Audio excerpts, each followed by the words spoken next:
मित्रों, आज हाल ही में जो कर्नाटक और महाराष्ट्र राज्य के बीच में सीमा को लेकर विवाद उत्पन्न हुआ था,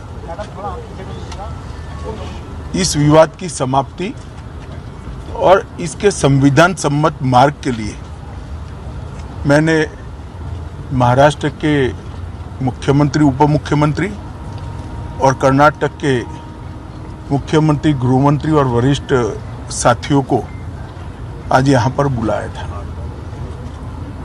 दोनों पक्षों के साथ भारत सरकार के गृह विभाग के ऑफिसर की उपस्थिति में बहुत अच्छे माहौल में बात हुई है। दोनों मुख्यमंत्रियों ने सकारात्मक अप्रोच रखा है और कुल मिलाकर इस बात पर सहमति हुई है कि डिस्प्यूट के रास्ते और डिस्प्यूट का समाधान लोकतंत्र के अंदर रोड पर नहीं हो सकता, संविधान सम्मत मार्ग से हो सकता है।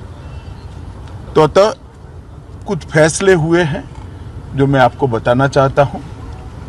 सबसे पहले, जब तक सुप्रीम कोर्ट का इस बारे में निर्णय नहीं आता, कोई भी राज्य इसके बारे में एक दूसरे राज्य पर क्लेम या तो डिमांड जनरेट नहीं करेगा। दूसरा, दोनों राज्यों के मिलाकर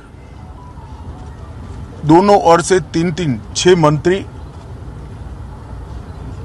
बैठेंगे और इस पर डिटेल नीचे तक परकोलेशन किस प्रकार से हो, इसकी चिंता और चर्चा करेंगे। छोटे छोटे और कई मुद्दे भी हैं दो राज्यों के बीच में, जो पड़ोसी राज्यों में आमतौर पर देखे जाते हैं। ऐसे मुद्दों का निवारण भी ये 3 मंत्री दो ओर से जो है वो ही करेंगे।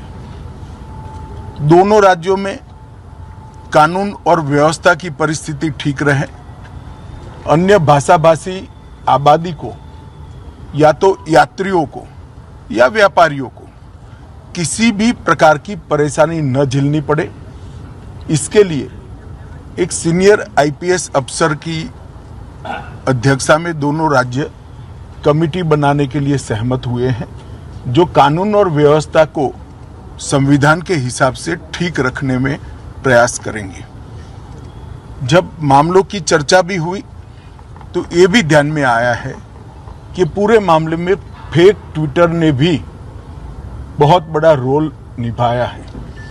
कुछ फेक ट्विटर्स सर्वोच्च नेताओं के नाम से जनरेट किए गए और इसको फैला दिए गए हैं।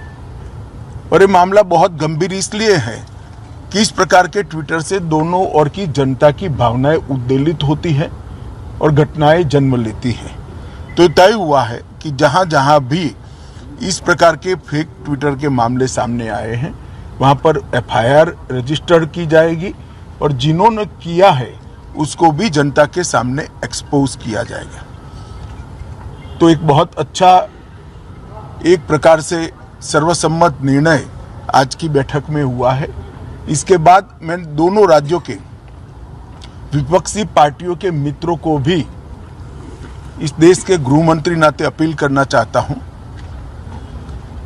राजनीतिक विरोध जो भी हो, जो विपक्ष में बैठे हैं सरकार के सामने राजनीतिक कार्यक्रम ले सकते हैं, परंतु दोनों राज्यों की जनता के हित में और दोनों राज्यों की बॉर्डर पर अन्य भाषाभाषी जो लोग बस रहे हैं इनके हित में अब इसको कम से कम राजनीतिक मुद्दा न बनाया जाए। एक कमेटी जो बनी है वो कमेटी की चर्चा का आउटकम और सुप्रीम कोर्ट के फैसले का इंतजार किया जाए।